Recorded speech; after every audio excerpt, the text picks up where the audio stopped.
گھنٹے کے اندر 60,000 مسافر ٹریول کرتے ہیں. میٹرو بس کتنے کو کر دیتی ہے؟ 10 سے 12,000. اب یعنی وہاں آبادی بڑھے گی. اگر میں آگے کا سوچوں تو کیا میں یہ نہ سوچتا کہ 60,000 لوگوں نے کرنا ہے تو میں اس کے مطابق ایک بناتا. اور وہ کیا تھی؟ وہ ٹرین اوپر. آپ اوپر جو کرتے ہیں وہ ٹرین بناتے ہیں. بس زمین پہ چلتی ہے, انہوں نے بس اوپر چلا دی ہے. اگر تو اس سے تھوڑا سا زیادہ پیسہ خرچ کر دیتے وہاں ٹرین بنا دیتے. وہ ٹرین کا یہ ہے کہ وہ 1.5-2 منٹ کے بعد ٹرین آ سکتی ہے, اس میں 15 منٹ لگتے ہیں. وہ ٹرین جو ہے وہ یہ 60,000 جو پیسنجر ہیں ان کو کیٹر کر سکتی تھی. یہ جو آپ اسلام آباد راولپنڈی کا ہے یہ بھی بہت بڑا ڈیزاسٹر ہے. دیکھیں یہ تو ابھی شروع ہی نہیں ہوا. یہ گیمکس ہیں. یہ جلدی میں بس آپ مجھے دنیا میں بتائیں کہاں بس اوپر چڑھتی ہے؟ یہ جو اوپر ٹرینیں اوپر چلتی ہیں, بس زمین پہ چلتی ہے. اچھا اب پشاور کے اندر ہم کیا کرنے لگے ہیں؟ ہم بھی یہ گیمکس کر سکتے ہیں. ہم بھی 1.5 سال میں کھڑا کر سکتے ہیں اوپر سے جا رہی ہے بس. لیکن یہ پشاور کو یہ تو 3-4 سال کے بعد ختم ہو جائے گا.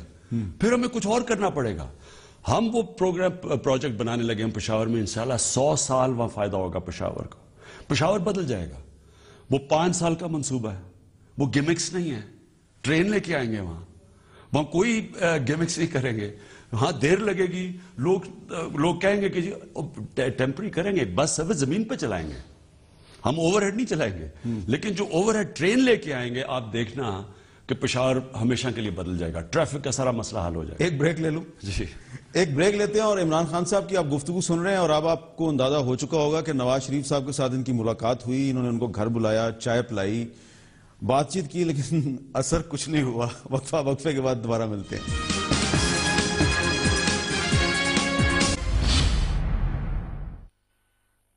Welcome back. اچھا عمران خان صاحب, وقفے سے پہلے آپ کہہ رہے تھے کہ پشاور کو بدل دیں گے اب, لیکن فی الحال تو مجھے یہ پتا چلا ہے کہ آپ اپنی کیبنٹ کو بھی بدلنے والے ہیں. خبر درست ہے؟ بالکل ریشفل کرنے لگے ہیں. اور ریشفل کرنے لگے ہیں اس لیے کہ 6 مہینے کی ہماری پرفارمنس منسٹرز کی سامنے آ گئی ہے, اور اس کے مطابق اب ہم ریشفل کریں گے اور جو منسٹریز چینج کریں گے. اور ایک تو کیبنٹ کی ریشفل آ رہی ہے, اور ایک میں نے خود میٹنگ کی اپنے سارے ایم پیز کے ساتھ, وزیروں کو بٹھایا. ایک طرح تو کے پی نے وہ کام کیا ہے جو کسی اور صوبے میں نہیں ہوا. سب سے پہلے پولیس, ماڈل پولیس بنی ہے کے پی کے اندر. کوئی پولیٹیکل انٹرفیرنس پولیس میں نہیں ہے.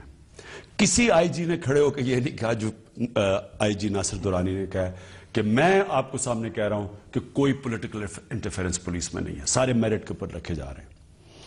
ایک یہ بہت بڑی, کیونکہ کراچی کے اندر جس دن یہ ہو گیا کراچی میں امن ہوگا. جس دن سندھ اور پنجاب کے اندر پولیس ڈی پولیٹیسائز ہوگی, لوگ آزاد ہو جائیں گے تھانے سے. یہ تھانے کے اندر جو ظلم ہے, سیاسی مداخلہ, سیاسی انتقامی کاروائی کی جاتی ہے, پاور میں آ کے اپنے مخالفین کو اوپر ظلم کرتے ہیں, جھوٹے کیسز کرتے ہیں, مجرموں کو بچاتے ہیں, اپنے ڈاکوں کو تحفظ دیتے ہیں, دوسروں کو مرواتے ہیں. تو یہ جب تک پولیس غیر سیاسی نہیں ہوگی, غیر جانبدار نہیں ہوگی, تب تک چینج نہیں آئے گا. تو کے پی میں ہم نے کر دیا. ہم نے وعدہ کیا تھا کہ پولیس کو غیر جانبدار کریں گے. دوسرا پٹواری, یہ بہت اہم لینڈ کیسز کا سب سے بڑا ایشو ہے. آج کے پی کے اندر آپ چلے جائیں, بتا دیں پٹواری کی کرپشن, اب پٹواری پیسے لے لیں. ایک وہ بہت بڑا ہے. ہسپتالوں میں زیادہ ڈاکٹرز آنے شروع ہو گئے, اسکولوں کے اندر ٹیچرز آنے شروع ہو گئے. ہم نے جو اسکولوں کے اندر دیکھا, میں صرف ایک شیئر کرنا چاہتا ہوں, انہوں نے جو تباہی اس ملک میں, جو ظلم ہوا نا کہ سیاسی طور پہ کوٹے دیے گئے ٹیچرز کے, جو ہماری ملک کے مستقبل پر ظلم کیا, یہ ہوا تھا non party basis general Zia ul Haq کے زمانے میں. انہوں نے ٹیچرز کو, سیاستدانوں کو خریدا تھا, ڈیولپمنٹ فنڈز تب شروع ہوئے, اور پھر انہوں نے کہا جی اپنا کوٹا دے لو ٹیچرز کا. یہ اتنا بڑا ظلم ہوا ہے. جو سیاسی طور پہ ٹیچرز کو بھرتی کیا گیا وہ جاتے ہی نہیں اسکولوں میں. تو ہم نے ایک سٹڈی کی پختونخوا میں, اب چھوڑیں کہ باقی پاکستان میں کیا ہو رہا ہے, کہ 5.5 ارب کا نقصان ہے اگر 10% ٹیچر نہ آئیں. تو ہم نے جو سٹڈی کی 30% ٹیچر نہیں آ رہے. اچھا. اور اس کا حل ہم نے نکالا ہے. ہمارا جو بلدیاتی نظام ہے اس کے نیچے اب ہم لے کے آ رہے ہیں, وہ ایک بہت انقلاب لے کے آ رہے ہیں تعلیم میں اور ہسپتالوں میں. تو اس میں بھی ہم نے کافی چینج لے آئے ہیں, ہم نیا سسٹمز لے کے آ رہے ہیں. لیکن جو مجھے ایک خوف ہونا شروع ہوا کہ ہمارے جو ایم پیز تھے وہ شروع ہو گئے پوسٹنگ ٹرانسفرز کے اوپر. تو وزیروں کا ٹائم بجائے کام کرنے میں اور ڈیولپمنٹ پہ وہ لگ رہا تھا کہ جی وہ لائنیں لگی ہوئی تھی, اپنے لوگ آ رہے تھے کہ جس کی پوسٹنگ ادھر کر دیں ٹرانسفر. اور یہ ایک پاکستان میں رواج بن گیا ہے کہ آپ پوسٹنگ ٹرانسفرز کرواتے ہیں, اپنے لوگوں کو لے کے آتے ہیں, میرٹ کی تباہ کرتے ہیں میرٹ کو, اور پھر بکتی ہیں نوکریاں. تو اگر آپ مثلا میں سنسیئرلی بھی کسی کہہ رہے جی اس کو آدمی کو رکھ دو, کسی کو کیا پتا کہ آپ پیسے لے کے رکھوا رہے ہیں ویسے. تو اس کے اوپر میں نے ایک سٹینڈ لیا ہے اور میں نے یہ کہہ دیا ہے کہ کبھی کوئی اب پوسٹنگ ٹرانسفر نہیں کر سکتا. لیکن ایک سوال, یہ جو آپ نے گفتگو کی ہے اسی میں سے سوال پیدا ہو گیا. آپ نے کہا کہ پولیس بالکل ٹھیک کام کر رہی ہے, پٹواری بالکل ٹھیک کام کر رہا ہے, صحت کا جو شعبہ ہے اس میں ٹھیک کام ہو رہا ہے, بہتری آ گئی, اور بھی آپ نے شعبوں کا ذکر کیا ہے. تو پھر اگر سب کام ٹھیک ہو رہے ہیں تو پھر آپ اپنے کیبنٹ کو ری شفل کیوں کر رہے ہیں؟ نہیں, وزارتوں کے اندر یہ تو ڈفرنٹ ہے نا, اریگیشن ڈپارٹمنٹ ہے, ہیلتھ ہے, ایجوکیشن ہے, ڈفرنٹ ہے. تو جدھر تو ہم سمجھ رہے ہیں کہ ٹھیک چل رہا ہے وہاں تو رکھیں گے وزیروں کو, جدھر ہم سمجھ رہے ہیں کہ اور بہتری آ سکتی ہے ادھر ہم چینج لیں گے. یہ جو اے این پی والے الزام لگا رہے ہیں کہ پی ٹی آئی کے 10 منسٹرز میں وہ کرپشن کی ہے, صحت کا انصاف پروگرام میں بہت کرپشن ہوئی ہے, تو کہ یہ الزامات کی وجہ سے تو نہیں آپ انڈر پریشر آ گئے؟ ایک چیز میں کمپلیٹ کر دوں, میں یہ صحت کے انصاف کے اوپر آنا چاہتا ہوں. دیکھیں, صرف ہم نے یہ کہا ہے کہ اب سے کوئی کسی کی یہ کہہ سکتا ہے کہ جی یہ بیوروکریٹ ٹھیک کام نہیں کر رہا, وہ ایک فورم پہ جا کے بتائے, چیف منسٹر کے اندر ہاؤس میں سیل بنا دیں گے, وہ چیف سیکرٹری کو بتائیں گے کہ یہ بیوروکریٹ ٹھیک کام نہیں کر رہا, یہ کرپٹ آدمی ہے, یہ پرانا لگا ہوا ہے, یہ پیسے لے کے آیا ہے. لیکن ڈائریکٹ یہ نہیں کہہ سکتے کہ اس کو ہٹا کے میرے آدمی کو رکھوا دو. یہ ہم نے ختم کر دیا وہاں. اور میں نے دیکھیں یہ لوگ ایک تنقید بھی ہوئی کہ جی عمران خان نے کہا ہم گورنمنٹ چھوڑ دیں گے. دیکھیں میں وعدے کر کے آیا ہوں لوگوں سے, میں نے لوگوں کو وعدہ کیا کہ ہم نیا پاکستان بنائیں گے, ہم نے ایک منشور دیا ہے.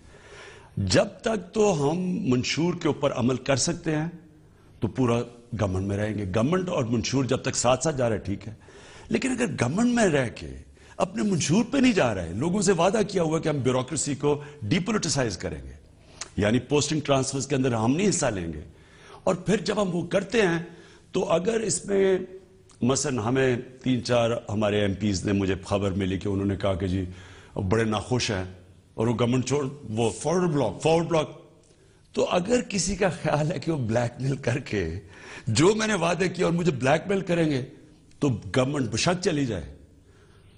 ان لوگوں کو ہم ان میں سے جو فارورڈ بلاک میں سے جو ہم اب انکوائری کر رہے ہیں ان کو باہر نکال دیں گے پارٹی سے. 3 ہیں ان کو, اگر ہم نے ابھی چیف منسٹر کا ان کے اوپر انکوائری کریں, ان کو باہر نکال دیں گے, بشک گورنمنٹ چلی جائے, میجورٹی باہر اپوزیشن میں بیٹھ جائے, لیکن کسی قسم کی بلیک میل سننے کے لیے تیار نہیں ہوں میں. تو ایک تو میں یہ کہہ رہا, اب صحت کا انصاف. میرے پاس مارگریٹ چین ورلڈ ہیلتھ آرگنائزیشن کی ڈائریکٹر جنرل میرے گھر آئی مبارکی دینے کے لیے.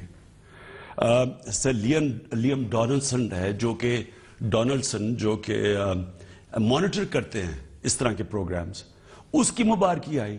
بل گیٹس نے مبارکی بھیجی کیونکہ وہ پولیو ڈرائیو کے اندر ہے اس صحت کے انصاف کے. یعنی یہ ایک انٹرنیشنل ریکگنیشن ہوگی اس پروگرام کی, کیونکہ وہاں بہت بڑا عذاب بنا ہوا تھا, پولیو ورکرز کو مارا جا رہا تھا, ہیلتھ ورکرز پیچھے ہٹ گئے تھے, یا 20 پولیس والے مارے گئے, کوئی 30 ورکرز مارے گئے, تو لوگ تو ڈیمورلائز ہو گئے تھے. تو یہ اتنا کامیاب پروگرام ہوا, وہاں یہ شور مچ گیا کہ جی اس کے اندر کوئی کرپشن ہے. یہ پروگرام جو صحت کا انصاف ہے یہ یونیسیف اس کو فنڈ کر رہا ہے. 12.5 کروڑ یونیسیف نے دیے اس پروگرام پہ. انہوں نے خود ہی فیصلہ کیا کون سی ایجنسی لینی ہے, انہوں نے خود ہی فنڈ کیا ساری کٹس کو. یعنی ہمارے اس پہ ہماری کنٹریبیوشن کیا تھی, تحریک انصاف کے کارکن. انہوں نے کیونکہ ہیلتھ ورکر شروع میں ڈرے ہوئے تھے تو ہمارے کارکن سامنے آ گئے اور انہوں نے زبردست کام کیا. ہمارے جو تبدیلی رضاکار تھے یہ صحت کے رضاکار, انصاف رضاکار بن گئے. انہوں نے زبردست کام کیا. پولیس کا وہاں ایک ہے اعجاز, ہمارے CCPO, میں ایسا ڈائنامک پولیس آفیسر, انہوں نے پوری پروٹیکشن دی ان کو, پولیس کو موبلائز کیا, اور پھر ایک کامیاب ترین پروگرام ہو گیا. اب باہر شور مچ گیا کہ جی یہ کیا ہو رہا ہے, پیسہ کدھر سے آئے, پیسہ یونیسیف کا ہے.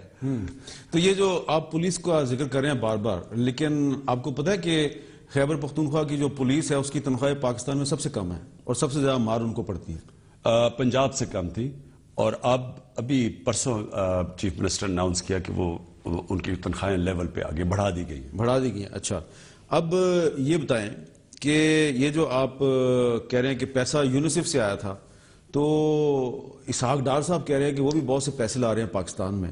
$1.5 ارب جو ہے وہ سعودی عرب سے بھی آ گیا ہے, تو اس میں سے کچھ ملے گا آپ کو؟ یہ $1.5 ارب آ تو گیا ہے, لیکن یہ ایسے جو کہتے ہیں نا گفٹ آ گئی ہے, یہ تو گفٹ ہے نا. اور یہ بھی کہا کہ نواز شریف کی پرسنل گارنٹی پہ آیا ہے. وہ ایک انگریزی محاورہ ہے کہ there are no free lunches ان امریکہ. نہیں, امریکن محاورہ ہے کہ آپ کو کسی نہ کوئی اس کی آپ کو قیمت ادا کرنی پڑے گی. آپ کو یاد ہوگا حامد, آپ کے پروگرام پہ ہی یاد ہے جب ہماری فوج بھیجی گئی وزیرستان تو ہمیں پیسے ملنے شروع ہو گئے, مہینے کی تنخواہ ملی, ہمارے ریمبرسمنٹ فنڈز ملنے شروع ہو گئے امریکن سے. آج مجھے بتائیں کہ جو امریکن نے پیسہ دیا ہے $20 ارب دیا ہے, $20 ارب کا اس ملک کو کتنا بڑا نقصان ہوا. ہم نے ان کے کہنے پہ کر تو دیا, تو ڈالر آ رہے تھے جی, بڑے خوش تھے. آج دیکھیں وہ ہمیں ڈالر کتنے مہنگے پڑے. ہمارے ملک کے اندر مالی نقصان, جانی نقصان, ٹورزم ختم ہو گئی. یعنی صبح وہ جو پختونخوا میں حال ہے وہ علیحدہ ہے, قبائلی علاقے کے 60 لاکھ لوگوں کے اوپر کیا گزری. اور یہ بھیجے کس کے لیے تھے؟ 600 القاعدہ تورا بورا سے قبائلی علاقے میں آ گئے تھے, ان کے پیچھے اپنی فوج بھیجی. اور ہوا کیا کہ اپنے لوگ اینڈ میں ہمارے فوج کے خلاف کھڑے ہو کے انہوں نے ہتھیار اٹھائے. اور یہ جو طالبان جن کو آپ کہتے ہیں یہ تو تھے ہی نہیں وہاں. یہ 2 سال اپنے آپریشنز ان کے امریکنز کے کہنے پہ ان کے پیسے پہ ہم نے کیے. آج دیکھیں ہمیں کتنی بڑی قیمت ادا کرنی پڑی ہے. اور آپ یہ سوچیں گے $1.5 ارب یہ جو آیا ہے, مجھے صرف یہ خوف ہے کہ کہیں یہ شیعہ سنی کی لڑائی مزید بڑھانے کے لیے تو نہیں آیا, کیونکہ پوری کانسپریسی. آپ الطاف حسین صاحب کا جو بیان ہے اس کی تائید کر رہے ہیں؟ الطاف حسین نے جو بار بار یہ فوج کو کہتے ہیں یہ بالکل غلط ہے. یہ ایک غیر ڈیموکریٹک سٹیٹمنٹ ہے, یعنی آپ کے غیر جمہوری بات کہ آپ فوج کو کہہ رہے ہیں کہ آگے ٹھیک کرو. دیکھیں اگر جمہوریت ٹھیک نہیں چل رہی تو اس کا توڑ فوج آنا نہیں ہے, اس کا توڑ بہتر جمہوریت ہے, اس کو ٹھیک کریں. مجھے چیف جسٹس افتخار کے اوپر صرف ایک ساری زندگی گلا رہے گا, کیونکہ میں نے سب سے زیادہ ایک آزاد عدلیہ کے لیے میری پارٹی اور ہم نے جدوجہد کی, کہ انہوں نے جب الیکشن ہو گئے اور ووٹر نکلا ہے سڑکوں کے اوپر دھاندلی کے اوپر, وہ چپ کر کے بیٹھے رہے.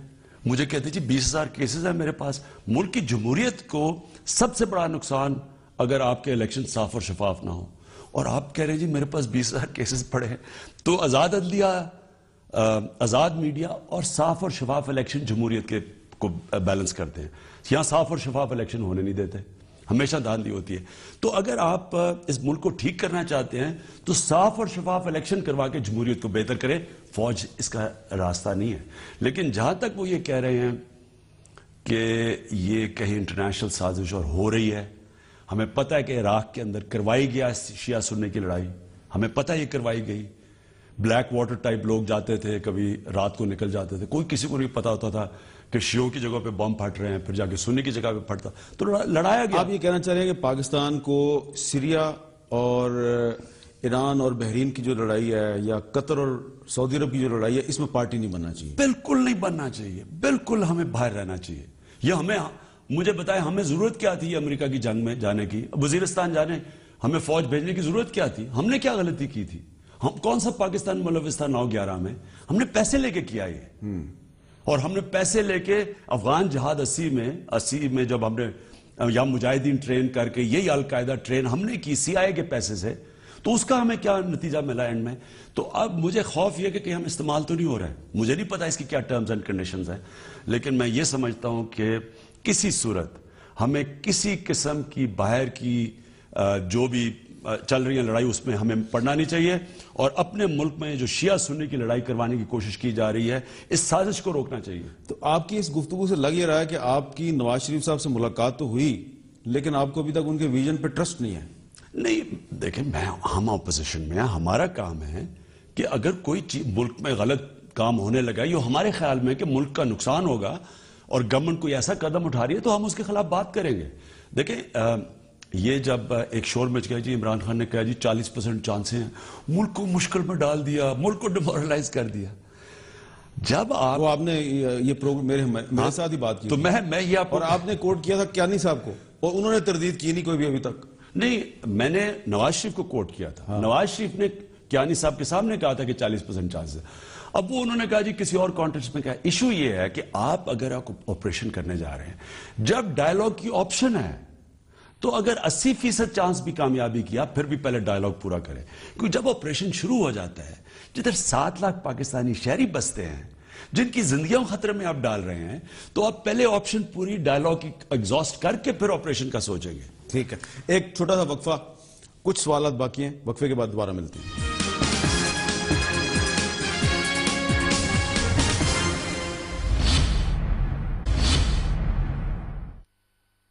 Welcome back. خان صاحب، وقفے سے پہلے آپ نے بات کی کہ پاکستان کو یہ جو ہمارے برادر اسلامی ممالک ہیں ان کی جو آپس کی لڑائیاں اس میں ہمیں پارٹی نہیں بننا چاہیے. آپ نے بات بالکل صحیح کہی، لیکن ایک طرف ہم یہ خدشے کا اظہار کریں کہ جی نواز شریف کی حکومت کہیں پہ سعودی عرب اور بحرین کے ساتھ مل کر ایران کے خلاف اور سیریا کے خلاف پارٹی نہ بن جائے. لیکن دوسری طرف ہمیں پتہ ہے کہ سعودی عرب جو ہے وہ ایجپٹ میں مرسی کی حکومت کے خلاف تھا اور امریکہ جو ہے وہ بھی مرسی کی حکومت کے خلاف تھا. مرسی کی حکومت ختم ہوئی، فوج نے ٹاپل کی، ہمارے فورن آفس نے اس کی مذمت کی، سعودی عرب جو ہے وہ اس کی حمایت کر رہا تھا. تو یہاں پہ تو نواز شریف جو ہے وہ سعودی عرب کے ساتھ نہیں کھڑے تھے، وہ تو مرسی کے ساتھ کھڑے تھے. اور یہ ہونا بھی ٹھیک تھا، لیکن ہمیں ڈیموکریسی کے ساتھ کھڑا ہونا چاہیے. اس وقت ہو یہ رہا ہے مسلمان دنیا میں کہ ایک سٹیٹس کو ہے اور ایک نئی اٹھ رہی ہے تبدیلی کی تحریک. یہ سوشل میڈیا کی وجہ سے لوگ انفارمیشن اب پھیل گیا ہے، آپ روک سکتے نہیں انفارمیشن کو. ایک آپ کلک کریں اور وائرل ہو جاتی ہے چیز. تو یہ جو ڈکٹیٹرشپ تب تک قائم رہی کہ انفارمیشن کو کنٹرول کر لیتی تھی، اب ایک چینج آ گیا. یہ جو تحریر اسکوائر ہے اور یہ جو باقی ساری عرب ملکوں میں جدھر ڈکٹیٹرشپ تھی وہاں ایک لہر جو چلی ہے، اب یہ سٹیٹس کو اور اینٹی سٹیٹس کو کی جنگ ہو رہی ہے. ایک تبدیلی طرف لوگ کھڑے ہیں، ایک سٹیٹس کو ہے. ایک طرف جمہوریت چاہ رہے ہیں، ایک طرف وہی پتلے امریکنوں کے بٹھائے ہوئے ڈکٹیٹرشپس وہ روک کے رکھے اور امریکہ ان کو بیک کر رہا ہے.